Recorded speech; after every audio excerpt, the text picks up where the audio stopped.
Hello, you are listening to the Child Care Director's Chair podcast. Your host, Erica Saccoccio, invites you to join her community of passionate and inspiring leaders in the ECE field, where she discusses, reflects, and shares the best ways to invest in our children, families, teachers, and community. Because after all, we know they are the heartbeat of any successful program. Erica Saccoccio here with the Child Care Director's Chair podcast. I'm so happy that you are here today. We are going to talk about going from overwhelmed to empowered. We're going to talk about how child care directors can support their teams, because we know that our teams are overwhelmed. And I'm sure you could be a little overwhelmed too. There is so much going on in our industry right now, and childcare leaders really have to step up our game. So we're going to, talk about how we can maybe prevent some burnout, how we can manage overwhelming workloads. With the staggering 50% of early childhood educators are reporting feelings of burnout. And that's more than it's ever been. And so we really kind of need to address these challenges head on. And our expert guest today will share some actionable strategies for creating and supporting work environments, ensuring that both directors and teachers feel empowered and equipped to succeed. So welcome to the show. I'm going to say her name incorrectly. She knows it, I know it. So can you tell folks a little bit about yourself and how you came into this work of supporting teachers and the world of overwhelming education? Yeah. I have been in and out of the classroom for about 10 years now. My story when it comes to supporting teachers is really seeing a teacher who worked with me fail and get fired at the end of the school year. And I tried my best to help her. But she just didn't have the support that she needed within the school. And the teachers that were working with her really didn't know how to support her either. The director didn't really know how to support, she doesn't really know how to support new teachers. And I think that's something that I've been seeing over the last several years, that a lot of directors just really don't know how to support their teachers in a way that really helps them in the classroom and helps to navigate that work-life balance, the burnout, etc. So that's kind of where I started, which is I saw this teacher fail. I was also one of those teachers who failed, and I wanted to empower new teachers. And when the rates just kept kind of scaling up further for all teachers across the board, where teachers after 1, 2, 3 years were leaving because they just couldn't handle the burnout. They wanted to do something where they had more of a work-life balance. I actually felt sad because education is like my passion, and teaching is something that I love and that I look forward to, whether it's teaching adults or teaching children. It's really something that I love to do. And I was really sad about the fact that so many educators were leaving. And I've worked with a lot of teachers who said to me, like, I'm thinking about leaving. Like, first 2 years, they're like, okay, I can't do this anymore. This is overwhelming. I'm not getting the support from my administration. I'm gonna walk away. So that's kind of where everything came from, but also from my own experience. My first year as a teacher, I talk about how I failed miserably. I didn't really teach. I worked with a colleague who was a veteran teacher, thank goodness, and she ran the classroom and I let her, even though I was a co-teacher. So it all stems from my first year, my experiences, and then seeing this teacher get fired just kind of threw me over the edge. And then once COVID hit and things started to shift, that's when I was like, okay, something needs to change here. And I started to want to make that impact, not only make the impact on the children, but make the impact on teachers and get them to stay in the classroom. Politics aside, get them to stay in the classroom, get them to love the classroom and enjoy their life outside of that. Yeah. I think this should be really interesting too because you have, the teacher's lens, and I feel like I come from an admin lens. So I think this should be a really good conversation. And Mhm. I think one of the things that happens, and yesterday I was at a strategic planning meeting for our state affiliate for NACI. And we were talking about how so many of the folks that are in leadership or administration positions were just really great teachers and they got moved up. And they may Mhm. not necessarily have had the leadership training or necessarily understood how to support, right? As they are, they don't always have the tools that they need to support. So I do think there needs to be more training around how we really can support beyond getting you a pizza and beyond saying, oh, all the problems will be solved if you just build the relationship with that child, right? So we've got like the five go-tos, right? So I think it's important that the administrators realize that this is a deficit in our field and that we get the tools that we need because you're right, teachers do need the support. And it doesn't always have to come from the admins, like you just said, supporting each other. I think we're all better when we work together. Admin and Absolutely. teachers, right? I think, unfortunately in the world of social media, you watch it all the time and it's like, my admin rots and, and then they're like, the teachers don't want to work. And it's like, this is like this divide, right? And Mhm. so I think, having conversations like this of how we can support each other, understanding the admins are human and the admins need to understand that the teachers are human. And so therefore we act and feel like humans. And so what do we do about that? And so understanding people is so, so, so important. And it's not always necessarily something you learn with the teaching degree, as sad as that sounds. I So, mean, even teachers don't learn everything with their mhm, teaching degree. So I think mhm, it's a learning curve. And I wholeheartedly agree. Admin and teachers will be so much better off if they just work together and talk to each other and communicate with one another in terms of both needs. Because I have been on the admin side. I was yeah, on the admin side for a very short time. When I say like teachers need support, I don't mean necessarily from the admin. The admin mhm, don't necessarily have time to be able to put that support in. They yeah, have a million and one other things to do. So that's where I come in that sense, yeah. like I want to support teachers on a different level. Yeah. And it's funny, you had used the word co-teacher. And I think, wouldn't it be cool if we started using words like co-supporter? This is my co-supporter, right? And usually directors have like their assistant director, right? This is Hmm. my, I call Angela like my work wife. It's a relationship and all Yeah, relationships need communication, compassion, empathy, listening, all those things. absolutely. So can Yeah. you start by explaining what burnout looks like in many early childhood settings and how it might manifest in both the teachers and directors? Yeah. So burnout can come in a lot of different forms. One is just severe fatigue, where you're always exhausted. You're showing up to work exhausted, you're going home exhausted. Even if you're getting a really good night's sleep, it's still not enough, and you're Hmm. still feeling like you're running on a hamster wheel. That's one.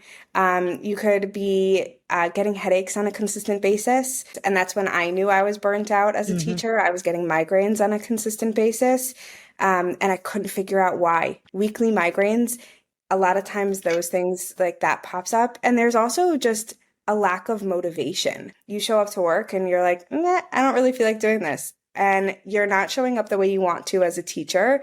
And then that also leads into not showing up the way you want to for your spouse, for your Hmm. family, for your friends, for whoever else is in your life. So those are like the three biggest things that I'm seeing. I worked with a teacher who was totally burnt out, and she was working on, she didn't have time for her kids. She barely had time for her husband, and it was affecting her home life. Mm. And at the end of it, she was like, I can't do this anymore. I need to find something else. And those are kind of just the big signs. There are other signs of burnout. My burnout was migraines and not wanting to be there anymore. Just Yeah. wanting to step away, walk away, never look back. So how do you turn that around? Because I'm sure there's people listening to this podcast right now going, girl, I can relate. I'm not sure I'm going into work tomorrow, you know? So how did you like, because that's a mindset thing for sure. Yeah. How did you train your brain, for lack of better words, train your brain to say, you know what, no, I'm not gonna cave in, I'm not gonna give up, and I'm gonna turn this around not only for myself, but those in my circle of influence. So when I had those severe migraines, I knew I needed to change something. I knew, so I was in this cycle of continuous work. I was working at school, I was working at home, I was working over weekends. I literally didn't really have much of a life outside of school. And I was like, okay, this needs to stop. I cannot do this. I cannot do this anymore. I cannot keep feeling like this and not going into work. And it ended up being that I did leave the classroom because I felt so burnt out. And that's something that I don't want other teachers to go through. So when I turned it around, I had to learn how to stop working all the time. That's really what it came down to. It was, I need to stop working to the point where I'm burning myself out every few weeks. I was on a cycle. And that was the big change. But for a lot of teachers, it's like, but I have 33 things to do. And that's where I come in and say, okay, let's talk about urgency versus non-urgency and see where we can like change things around. So I went deep into the mindset world and I started learning how to make sure that my mindset was on point when it came to my classroom, when it came to my work-life balance, when it came to boundaries and stem from there. And I also had to learn how to slow down. I live in the New York metropolitan area. I live 20 minutes from New York City. Mm-hmm. So I'm used to fast paced, always working. And in the States, it's the hustle culture. You get rewarded for hustling. And I had to learn to not hustle anymore. Yeah. I'm an East Coast girl too. Yeah, there you go. So let's talk about, because folks that listen to this show, they love to get in, get their golden nuggets, and leave.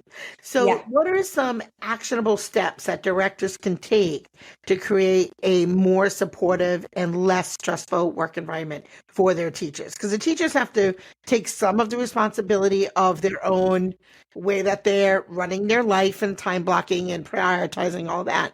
What can directors do for the things that teachers can't control, right? Teachers can't control what their bosses do. So talk to the bosses for a minute. What can they do? Because a bubble bath is not going to fix it. I tried all those things. But give us some actionable steps. So there are a few things that I can think of. Number one is I know that prep periods are taken away from teachers a lot. And something that can help lessen the stress is giving those teachers the time to prep for their students. I don't have a lot of prep periods in school either. I've spoken to so many teachers who say to me, I don't have any prep periods. That's a really big problem because if teachers are coming in Monday through Friday and they don't have time to prep, when are they prepping? They're prepping after school, they're prepping over weekends, they're prepping late into the night.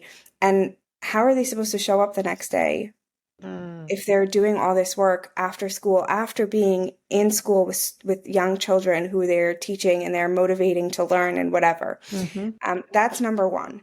That's the first thing that I thought of is really when you're planning for the school year as directors, think about how you can add some more prep periods into the day, even if it's just a prep period a day.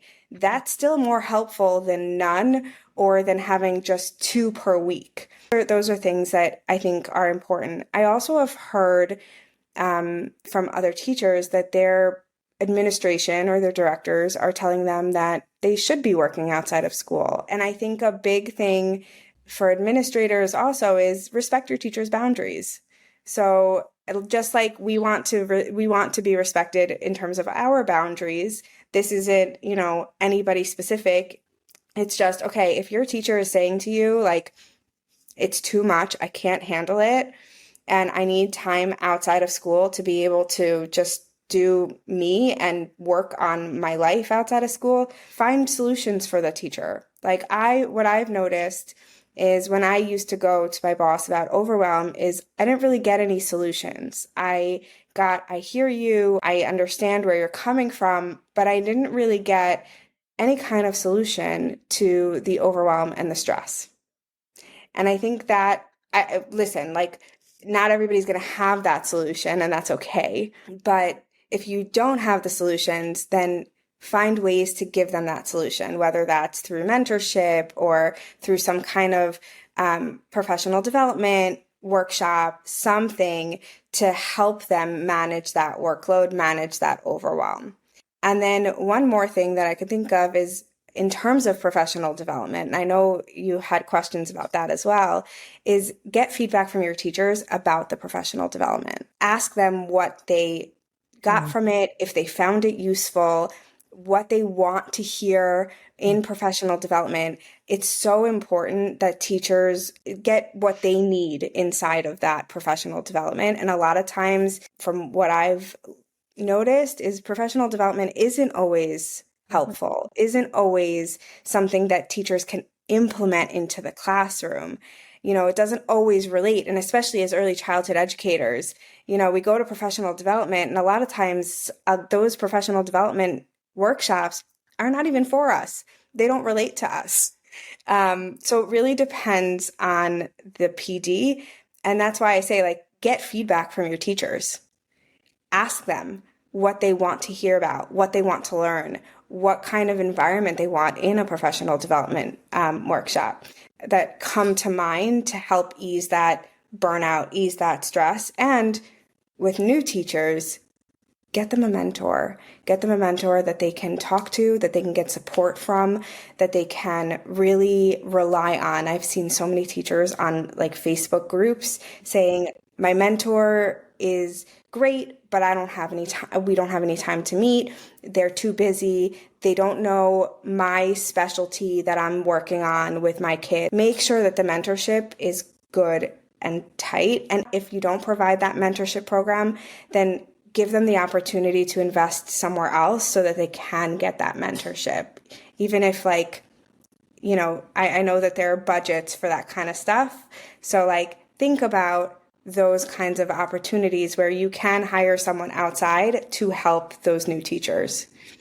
Yeah, that's good advice too. And I think, when you're on the other side of the desk and if somebody comes to you and they're overwhelmed, and like you said, that I hear you and all of that, maybe asking that teacher too, what does a good solution look like to you? Because what I think might be the solution might not be what you think is a solution. So maybe ask them, what would they like the end result to be? What would that dream support look like? And maybe, because for somebody it might be, I need prep time. For someone else, it might be, I want to work a 4-day week because I need 1 day to recharge. And prep time is not recharge time, right? That's still work. And so maybe asking that teacher, not only I hear you writing down the problem, because I'm very solution based, but what do you hope the outcome looks like? You can get a better understanding of what it is they're really asking you, because sometimes the way we interpret it may not necessarily be what they really need. And I love too what you brought up about the PD. And so often, people will come and they'll give the PD hour to you and they put it on the desk. And a lot of times I'll say, well, that's great, but how are you going to implement it? And like you said, sometimes it's, I already knew everything. I hear that sometimes. I knew everything that they taught in that session. So, being strategic with that too, when you're putting your individual professional development plan together with the teachers, that it's a collaborative effort. Yeah. And I love the fact about mentorships and admins. If you don't know how to put together a mentorship program, that's something you should look for your own PD, because not only does that help your teacher, and like you said, you can hire out or hire in people, but it also helps you with your own work-life balance, right? Because if you're always the one solving every problem for every teacher, everyone in the building, then you also become depleted and run down and stressed out and burnt out. So having, again, because we all know, right, the load is much lighter when there's more hands carrying the load. So don't be afraid to build those type of mentorship programs in. And maybe there's even a step up program where, okay, if you're entry level, you're going to mentor with this person for the first 6 months. And now that you're no longer entry, now you move to a different mentor, because I think mentors have will have different perspectives too, so you can gain the knowledge of your whole team. So what type of professional development do you recommend that teachers take? I think that it really is based on like what they are struggling with in that moment.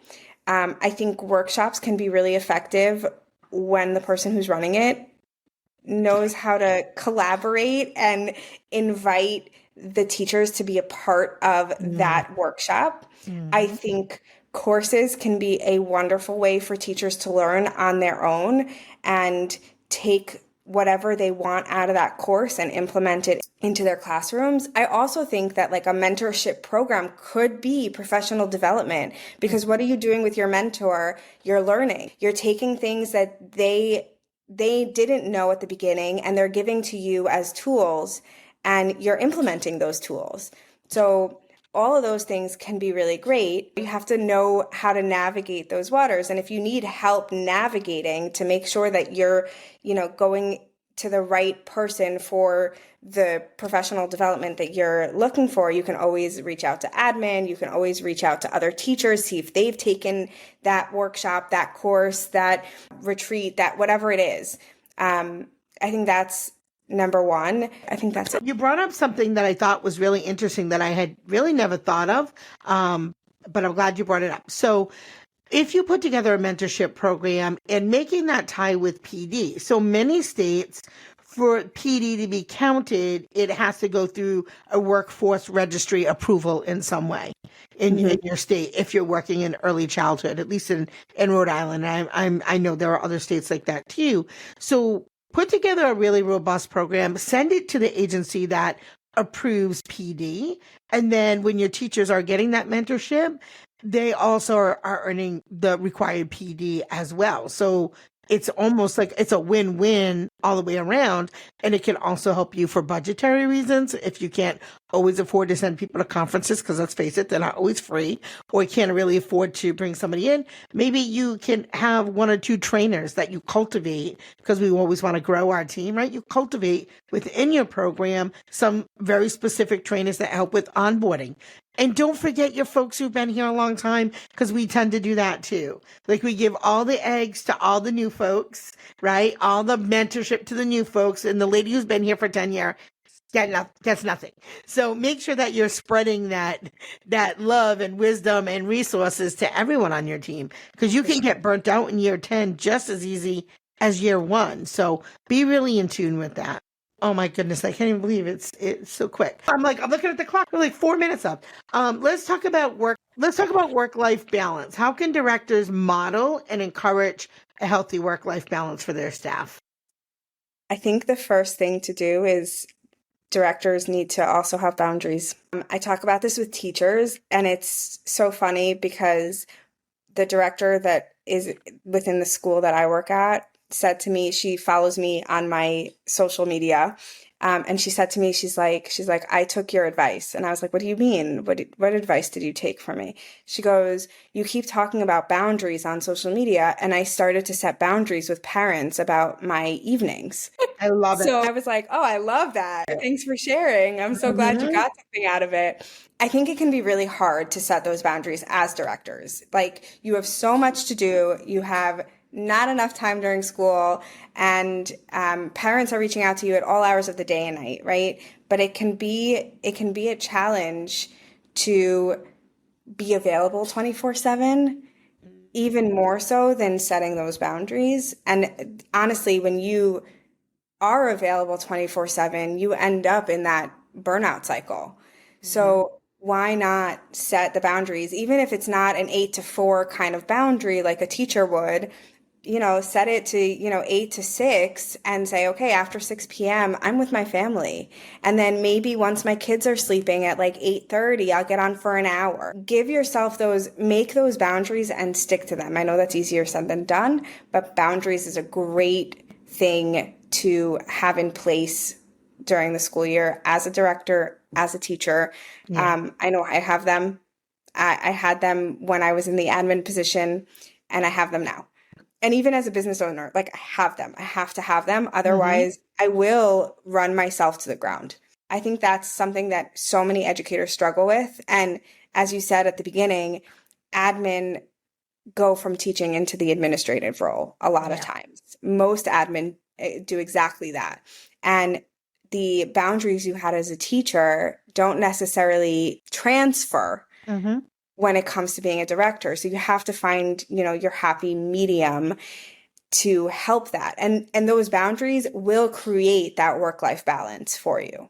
So even if you are working long hours as a director, you have a stopping point. You are there with your family. You're not on your phone. You're not answering emails. You're not doing any of that stuff. You're being present. Even if that means that you need to get back on for an hour at 8:30 at night once your kids are sleeping. So you have a podcast. Tell folks what's the name of your podcast, your socials, and I knew this would be a awesome conversation that we probably could have booked for an hour. So I am so sorry about that. And maybe I can pop on your podcast. So tell folks about your podcast and where they find you. My podcast is called Shaping Little Minds. It's available on most platforms, but the biggest ones are Apple and Spotify. It is specifically for teachers. Giving them advice, implementable, tangible recommendations, and ways to implement. So I've had it for about 3 years. It's one of the top-rated early childhood podcasts, and new episodes come out every Monday afternoon. I know you said you were going to tune in, so I'm excited. And my handle on Instagram, that's like my main platform, is @CoachForTeachers. And I talk about all things classroom. So burnout, work-life balance, classroom, how to manage all the things. And I really just dive in. So it sounds like a great resource for your teachers, to my childcare directors out there. Send your folks over there, because again, getting that support for them and helping them, the teachers support each other, is again just another great way to lift the tide when we all work together. So you've been an amazing guest. For you out there listening, if you are feeling overwhelmed or want to personalize support in navigating your daily challenges, especially if you're a childcare director, please call me. I'm here to help. You can message me through any of my social medias. I answer. You can send me an email. You can text the show. Literally, it doesn't matter how you reach out to me. I'm going to answer. Thank you for tuning in day after day. I appreciate you guys so, so, so much. If this is your first time tuning into the show, we hope you come back. Let us know. Send us a rating, review, follow, however you are consuming our content, whether it is on Apple, Spotify, or YouTube.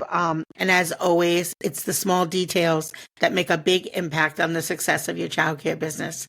That's it for today. Have a good day. Well, all the cute little kiddos have been picked up and it's time to go home. And that'll do it for another episode of the Child Care Director's Chair.